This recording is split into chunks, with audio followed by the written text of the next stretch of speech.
सभी फ्रेंड्स को मेरा प्यार भरा नमस्कार। आज के इस वीडियो में हम जानेंगे कि वट सावित्री व्रत जून 2024 में कब है, इसकी पूजन विधि क्या है और इसके नियम क्या है और यह कब मनाया जाएगा। वट सावित्री व्रत, जिसे सावित्री अमावस्या या वट पूर्णिमा के नाम से भी जाना जाता है, 6 जून 2024 को रविवार के दिन मनाया जाएगा। इस दिन सुहागिन महिलाएं अपने पति की दीर्घायु और सुख समृद्धि के लिए व्रत रखती हैं। इस त्योहार को लेकर ये मान्यता है कि इस व्रत को रखने से परिवार के लोगों को सौभाग्य का आशीर्वाद मिलता है और वैवाहिक जीवन में खुशियां आती है। बहुत से लोग ये भी मानते हैं कि इस व्रत का महत्व करवा चौथ के व्रत जितना होता है। इस दिन व्रत रखकर सुहागिनें वट वृक्ष की पूजा लंबी आयु, सुख समृद्धि और अखंड सौभाग्य देने के साथ ही हर तरह के कलह और संतापों का नाश करने वाली मानी जाती है।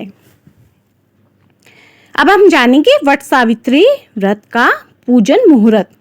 वट सावित्री व्रत ज्येष्ठ मास की अमावस्या पर रखा जाता है।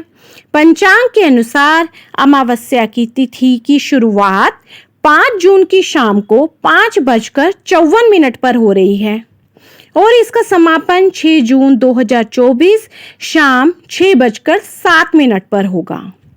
तो उदया तिथि को देखते हुए इस साल वट सावित्री व्रत 6 जून को रखा जाएगा। वहीं इस दिन पूजा के लिए शुभ मुहूर्त प्रातः 11:52 से दोपहर 12:48 तक रहेगा। अब हम जानेंगे वट सावित्री व्रत की पूजन विधि। इस दिन महिलाएं प्रातः जल्दी उठकर स्नान आदि करके लाल या पीले रंग के वस्त्र धारण करें, फिर 16 श्रृंगार करके तैयार हो जाए। साथ ही सभी पूजन सामग्री को एक स्थान पर एकत्रित कर लें और थाली सजा लें। किसी वट वृक्ष के नीचे सावित्री और सत्यापन की प्रतिमा स्थापित करें।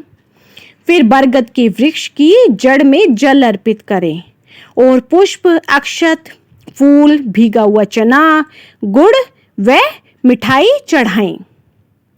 वट के वृक्ष पर सूत लपेटते हुए 7 बार परिक्रमा करें और अंत में प्रणाम करके परिक्रमा को पूर्ण करें। अब हाथ में चने लेकर वट सावित्री की कथा पढ़ें या सुनें। इसके बाद पूजा संपन्न होने पर ब्राह्मणों को फल और वस्त्र अर्पित करें। अब हम जानेंगे वट सावित्री व्रत की पूजन सामग्री। तो इसके लिए हमें एक वट का वृक्ष यानी कि बरगद का वृक्ष चाहिए रहेगा जहां पर हम पूजा कर सके, या फिर आप बरगद के पेड़ की एक टहनी भी ले सकते हैं जिस पर कुछ पत्ते लगे हुए हों, उसको लेकर के भी आप पूजा कर सकते हैं।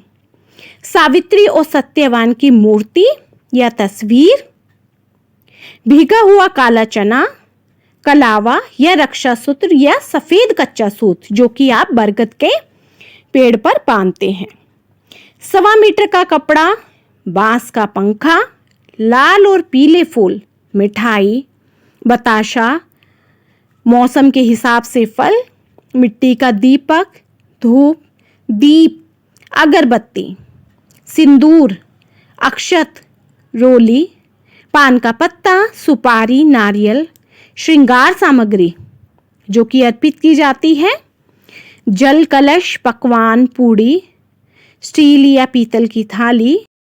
वट सावित्री के दिन सुहागिन महिलाएं वट के वृक्ष की पूजा करते हुए व्रत रखती है।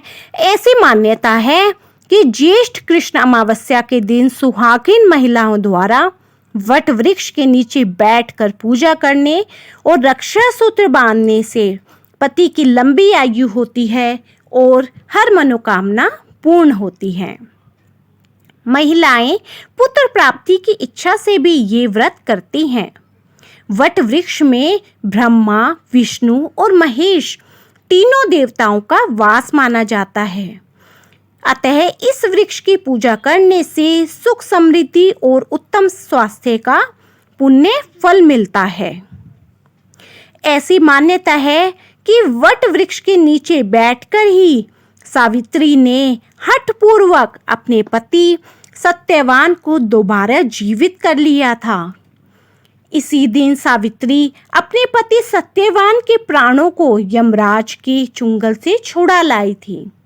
इसलिए पति की लंबी आयु के लिए सुहागनें इस दिन यह व्रत रखती है और 16 श्रृंगार करती हैं और 16 श्रृंगार का सामान अर्पित भी करती हैं। माना जाता है बरगद के पेड़ की पूजा करने से दीर्घायु, सौभाग्य, समृद्धि और अखंड सुख का वरदान प्राप्त होता है और सभी प्रकार के संघर्ष व दुखों का नाश होता है। तो बोलो श्री कृष्ण भगवान की जय, शिवजी भगवान की जय। तो फ्रेंड्स, आपको मेरी ये वीडियो पसंद आई हो तो मेरी वीडियो को ज़्यादा से ज़्यादा लाइक, शेयर एंड सब्सक्राइब कीजिए एंड न्यू वीडियोस के लिए बेल आइकन ज़रूर दबा दीजिए ताकि न्यू वीडियोस का नोटिफिकेशन आपको ऑन टाइम मिलता रहे। बोलो जय श्री कृष्णा।